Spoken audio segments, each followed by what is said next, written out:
Hello then, and welcome to Fred's Kitchen. This is a brand new podcast from me. I'm Fred. Nice to meet you. My idea with this podcast is to try and bring together my love of food and cooking and my love of sport. I'm very, very passionate about food and about cooking and about sport.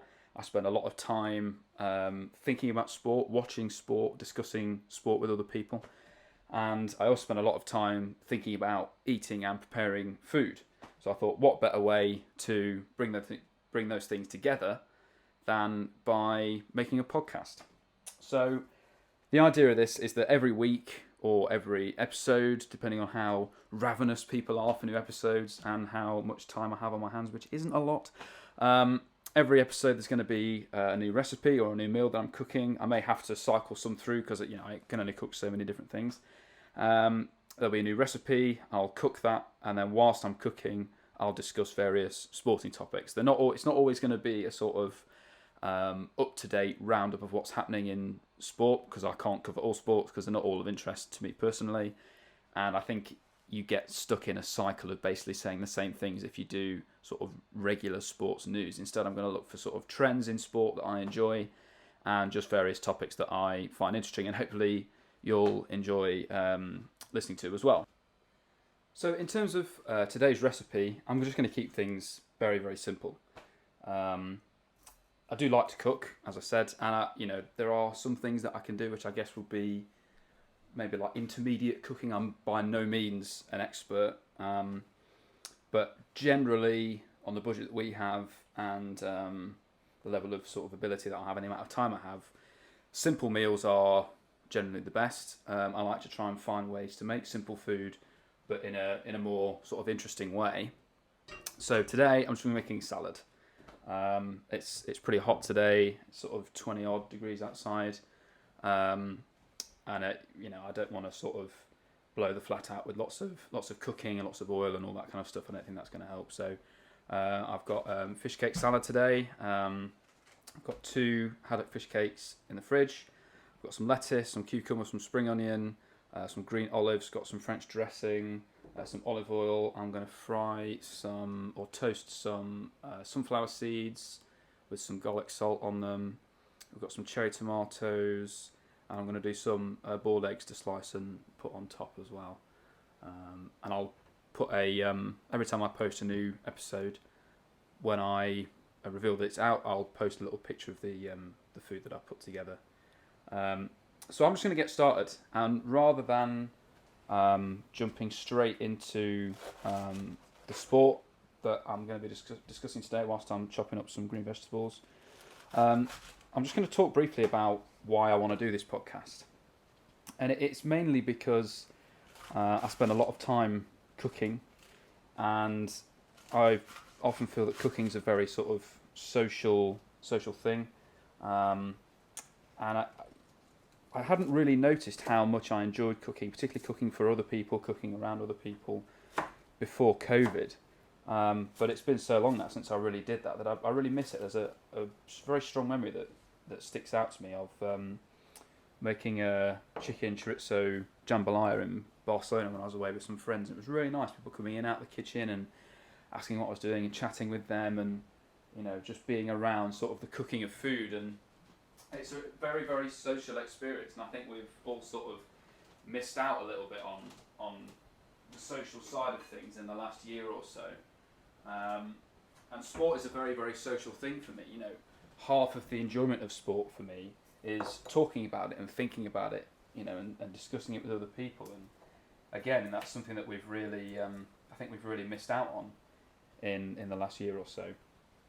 So I think that's my main motivation, is just to try and find a new avenue to discuss various sports that I'm interested in. And I am, genuinely hoping that I hear back from some people, who are listening to this, who give me their thoughts and opinions and their recipes and sports they're interested in. And if there's events that you don't think I'm interested in, that you want me to watch, you want to hear my views on them, or you want to get my take on it, then please let me know.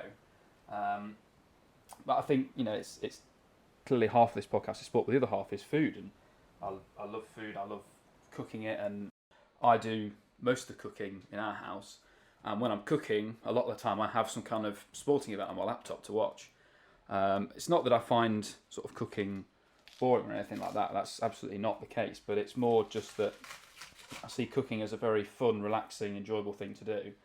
What could be better than doing that whilst watching some sport? And that sort of got me thinking. Well, I could do a podcast about it whilst I'm cooking.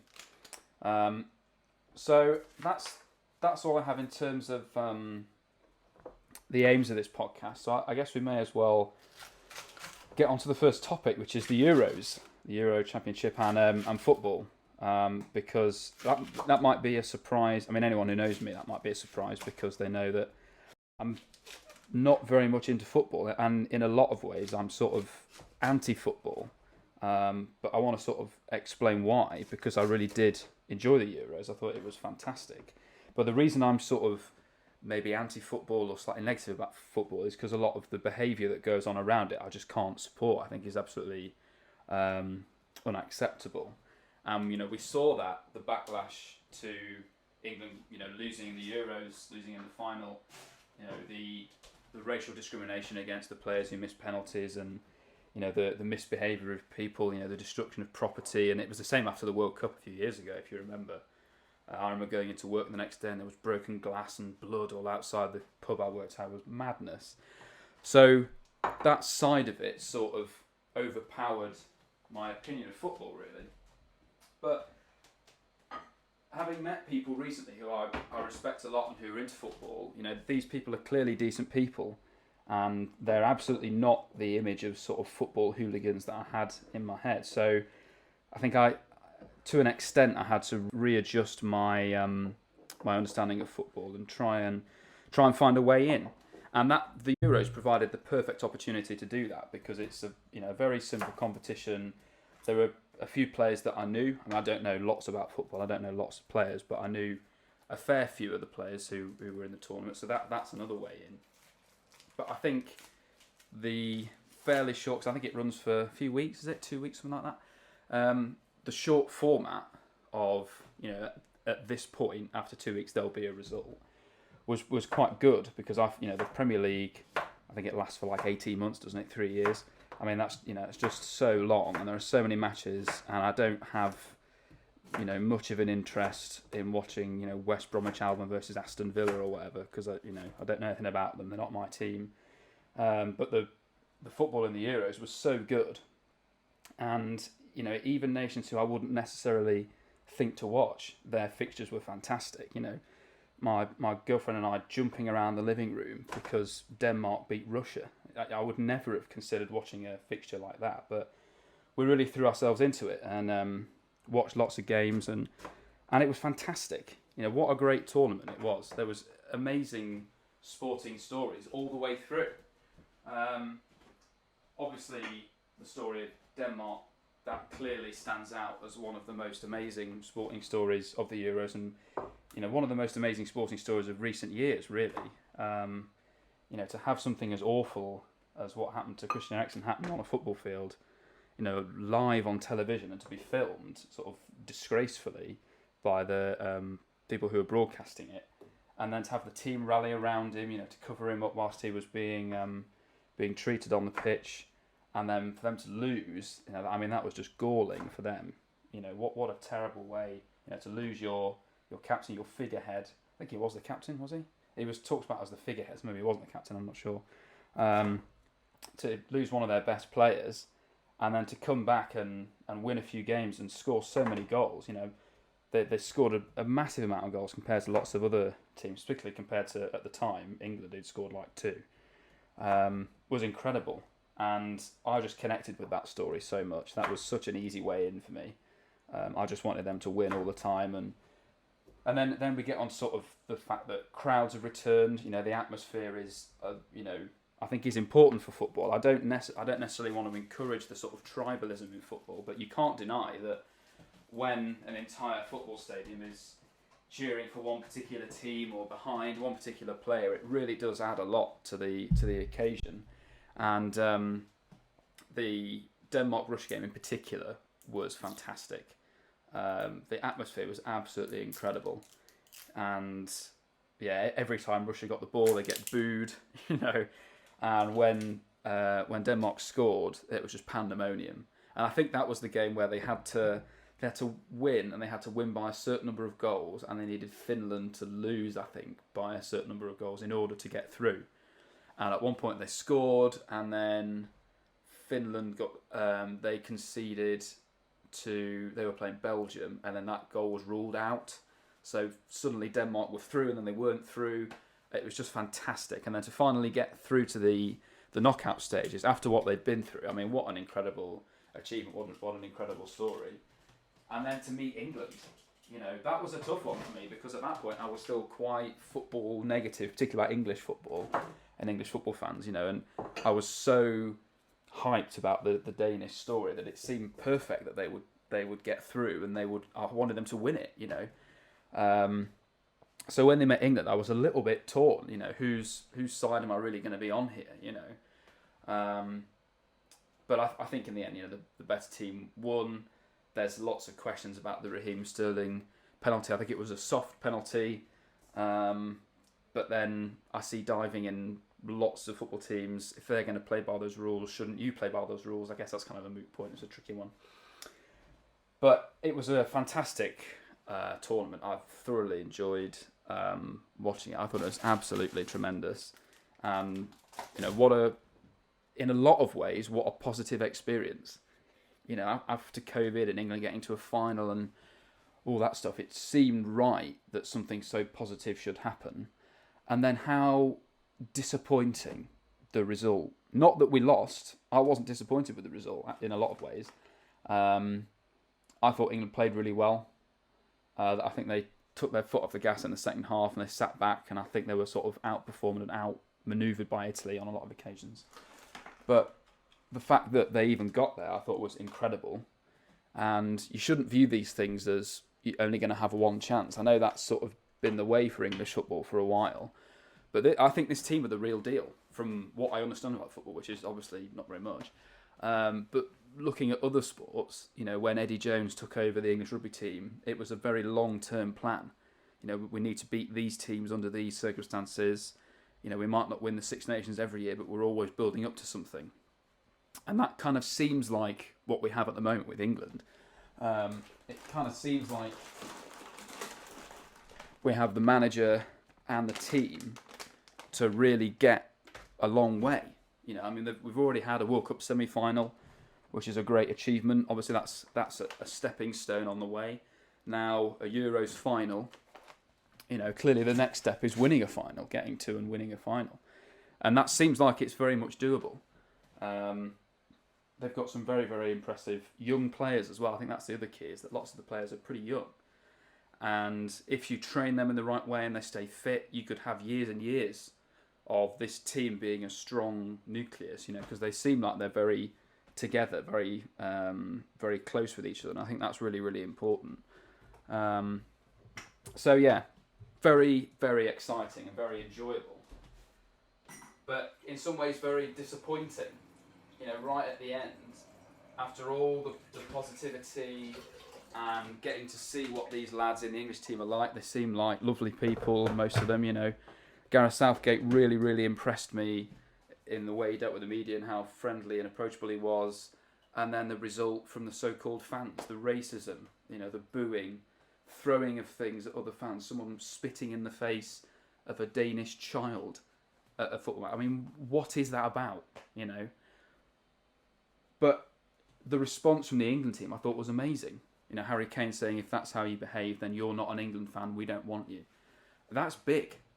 And that feels to me like that could engender further change. That the England team say, well, we don't support you actually. You might support us, but we don't support you. We don't want you. And that might drive some people away. If so, good. Let it drive them away. Or it might force people to change the way they behave. You know, if the England team are going to say, you know, we're not interested in you coming to games, that might be what is needed to make them change their ways. So, all in all, I thought the Euros were amazing. And I have, to an extent, changed how I feel a little bit about football. I'm still not really interested in watching league football. I mean, I live 5 minutes away from where Nottingham Forest play, and I can't see myself going to games really. Last time I went, the atmosphere was just horrible, and what I liked about the Euros was it really felt like very, very high quality football, and I think those tournaments like the Euros, the World Cup, I think those would be the ones for me. But yeah, what a on the whole positive and amazing experience. Just a shame that it was tarnished a little bit at the end, but I do feel some hope and positivity that we're moving towards a culture in English football where that won't be acceptable in the future, and how fantastic would that be?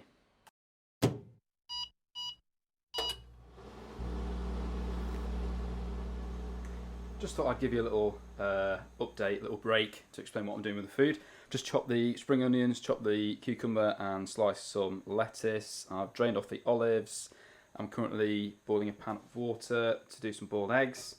And I'm also going to be doing my toasted sunflower seeds with some garlic salt now as well. I am going to do the fruit cakes, but I'm not serving dinner until a little bit later, so I'll sort them out then. So I may as well skip on to the second, and for today at least, the final sporting topic for discussion, which is cricket and the new. I'm just going to put my eggs on to boil, and the new the 100 competition which we're seeing in England.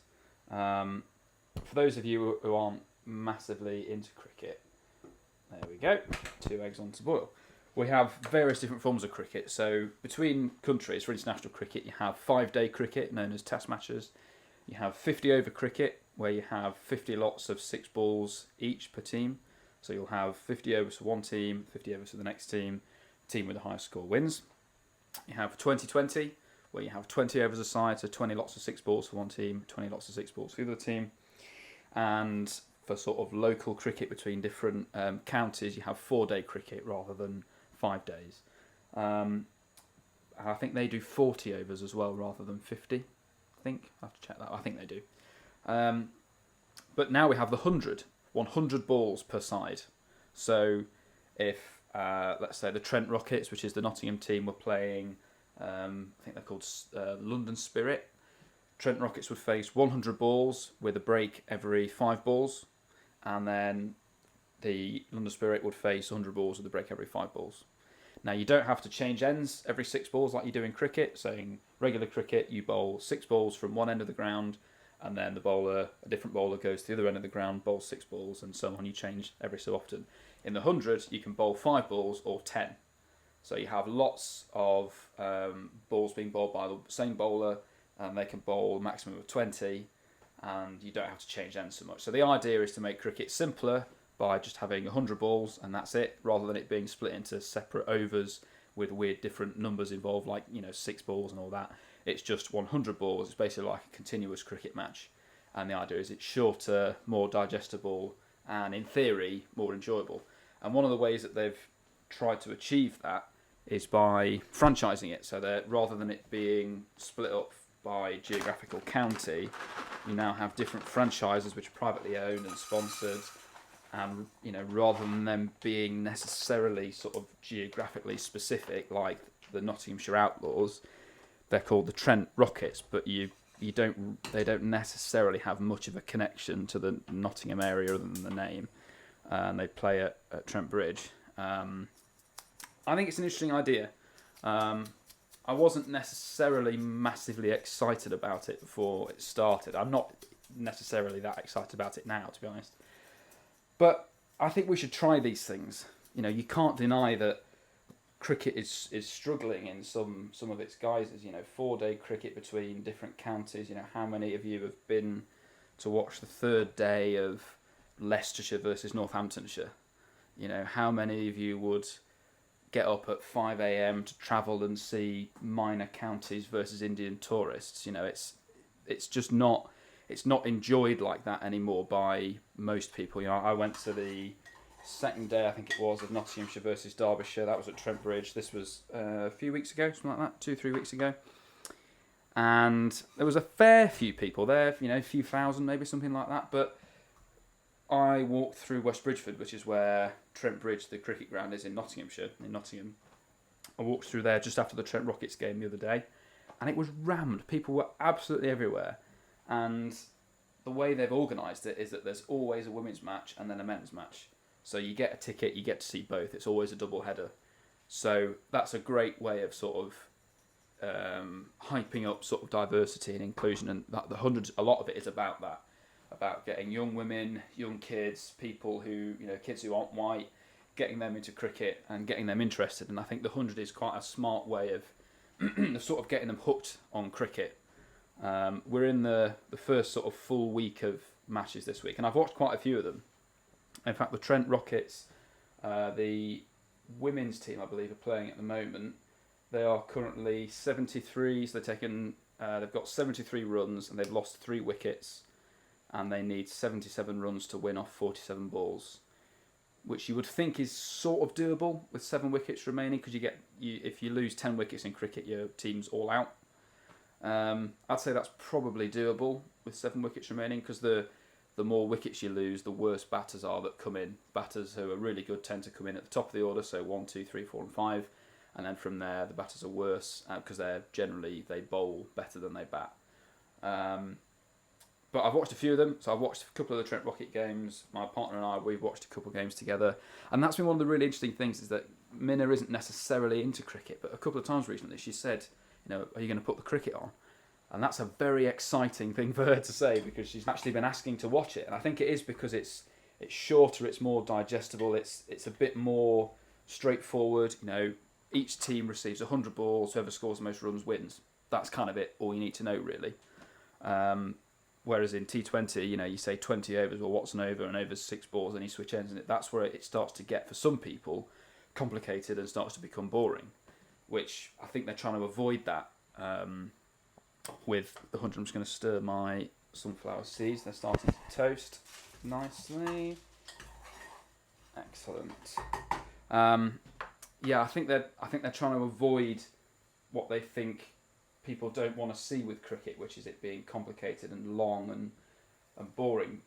But I don't necessarily agree with that. I've not seen Test matches recently in England where, I know COVID sort of put a stop to it for a short period, but I've not seen places struggling to fill grounds out for Test matches, which is obviously it's a 5-day game, it's a long game. I do see a fair few people still going to Test matches, and I think 2020 has been very, very successful, because I think that started in 2003, I think, and that was seen as the death of cricket, and there's loads of articles dating back to 2003. People say we're going to lose the soul of cricket. Well, it's absolute nonsense, because I think what 2020 has shown and what the 100 is showing is that cricket is cricket. You might not like the ephemera, you might not like the live music at half time, you might not like the changing graphics that they use, you might not like the franchising aspect of it, which I can understand that, to be honest. I'm not big on franchises. I don't like the idea of that. I like the idea that people play for their county, even if it's not your local county.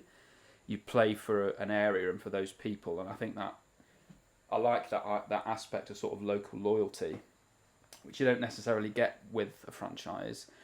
But then you do get a better spread of players, and you're more likely to go to a game and see all of the great players all at once. So I do quite like that about it. I think the games have been very, very exciting, very, very action-packed, and it's been great to have cricket on terrestrial television, because a lot of the 100 games are on the BBC, and it's been years and years. Before I was even born, since cricket was regularly on terrestrial television. It's been moving on to Sky. I think that started in the 90s, and the last sort of 10, 15, 20 years, basically all cricket's been on Sky. It was only the last tour to India a few months ago where we had Channel 4 hosting cricket again, which was amazing, because people who love cricket but have been sort of driven away by Sky are still able to enjoy it, and people who can't afford it can watch it. It's just great, if we can make cricket a more diverse, more enjoyable, welcoming game, then why not? Because Test match cricket, I don't think, is going anywhere. It's not going to die, it's not going to disappear. 2020 has been a massive success. One-day cricket, I think, is still very popular. Particularly in England after we won the World Cup in 2019 in 50-over cricket. There's lots to enjoy with cricket.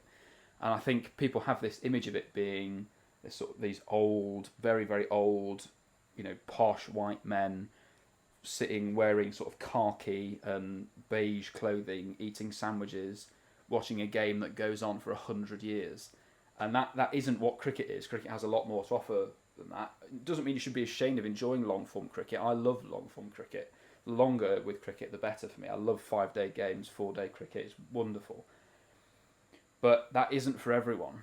And I think there are things that cricket could do to make itself more representative and more diverse. And why not try it? If it's awful and everyone hates it, then we don't ever have to do it again. But so much of sport, I think, is trying new variations, new layouts, new ways of looking at things. And why not give it a go? And it's been really great to see how hard BBC and Sky in recent sort of months are trying to push diversity and push representation and to make sure that the cricket you see on television, the cricket you hear about on the radio and the cricket you read about in the newspaper reflects the true soul of the game. Because cricket is a game for everyone. It's massive in countries like India and Pakistan, played by people who have very little money, but they have enough gear to get a bat and a ball and a form of a wicket, and then they can play, And I think if this 100 competition gets young girls and young boys of whatever size and shape and creed and whatever into cricket, then it's great, because then they might end up regularly going down to their local cricket club and playing cricket, and then going to test matches and supporting their local counties. And I see very few downsides to it at this stage. I do think that there are some, the live music, personally I could do without. I love music and I love live music, but at cricket, I don't know. I think having a DJ is fine. Some of the live performances, I think, get a little bit hammy, a little bit sort of. You don't want to go down the NFL Super Bowl route where you see 30 seconds of sport and then someone comes on and tries to break the world pull-up challenge, or some soldiers come on and get married, or they show you, I don't know, Britain's longest dog or whatever. Like you don't necessarily need constant sideshows like that all the time, But I think generally it's quite a positive thing. I'd be very interested if any of you guys listening who maybe are aware of cricket but don't really watch it, don't really get into it, if you guys saw some of the 100 and watched it, and give me your thoughts on it, because the idea of this competition, in a lot of ways, it's designed for you. If you're listening to this, you're not a big cricket fan, you're not sure about cricket, you think it's boring, have a watch of the 100. Watch a women's 100 game. There should be, I think there's matches pretty much every day. I don't know if there's one tomorrow on Tuesday. On Tuesday, the 27th of July, there's a women's match between Welsh Fire and the Southern Brave team at 3 o'clock. That should be on Sky, it should be on BBC, I guess you can check. But have a look on the BBC's webpage, there's loads of information about where you can find the 100, where you can watch it. And why not give it a go? I'd be very, very interested to hear, particularly as well if you are already like an established cricket fan, what your thoughts on the 100 are. Do you think it's been successful? Does it work for you? Be very, very interested to hear what your opinions on it are. So I'm going to wrap things up there. This dinner's basically finished. I've sorted out all the salad stuff. I've nicely toasted the sunflower seeds. The hard-boiled eggs are basically done, I think. Yeah, they've got 1 minute to go. And I'll pop the fish cakes in the oven in a few minutes. But that doesn't really take any work. So firstly, if you got this far, thanks very much for listening. I hope you have a lovely sleep. Be very, very interested to hear your thoughts on what I've discussed on the Euros, on racism in football, on the future of English football. Do you think, are we going to clean up our act? Are we going to do better?